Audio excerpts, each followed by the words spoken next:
time you were kind of in a challenging workplace situation? Kind of what was the situation like? How did you work through it? So during my clinical rotation, a situation that came across was that we had some miscommunication between nurses and doctors and the dietitians on when to stop or start tube feedings. Basically what happened was a lot of the nurses thought they had to stop feedings for reasons that they didn't really have to stop. So one way that we helped solve this problem is when we would go up to see the patients, they were usually out there for rounds. So we would just simply talk to them. I would inquire a little bit more about what they know about tube feedings, do they know when to stop tube feedings, and I would just educate them a little bit and then answer any of their questions and clarify any issues, and this really seemed to help clear up any miscommunication that happened. Okay. What are some of the most kind of rewarding coaching or learning experiences that you kind of had through your time in the dietetics field? So in terms of coaching experiences, I would say between individualized counseling when I did with patients and hosting like community events. So through like motivational interviewing and making realistic, simple goals with clients, it was really rewarding to see them actually meet those goals and see some success in their lives in terms of making their lives healthier.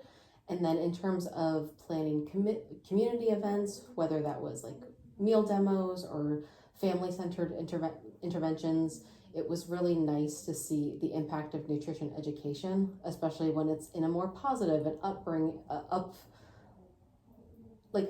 light and positive environment and individualized. Mm-hmm. How would you manage a patient that seems to not be following your recommended diet nutrition advice? So that's happened a lot in my clinical setting. A lot of people just don't want to take supplements or they're resistant to diets. The first thing that I do is I simply just hear them out. I talk to them, I ask them a little bit why they don't want to follow the diet or suggestions, if there's anything that's a barrier to that. And for the most part, just letting people talk things through helps clear up a lot of that communication, because in the end, a lot of the times they don't want to follow the diet is because they don't understand it, they didn't know they were on it, they had a lack of knowledge about something, or they were just overwhelmed in the setting they were in.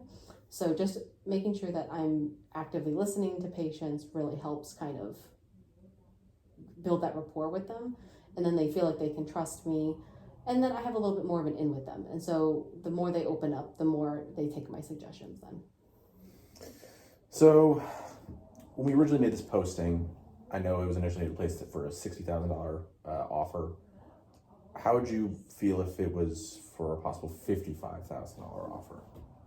Well, first off, thank you for the offer. I'm really interested in this position and excited for the opportunity to work with you and your team. With that, I was going to ask if there's any flexibility with the salary. Just because of the position now requiring a master's degree and the scope of responsibilities, I was hoping for somewhere around that 60,000 range.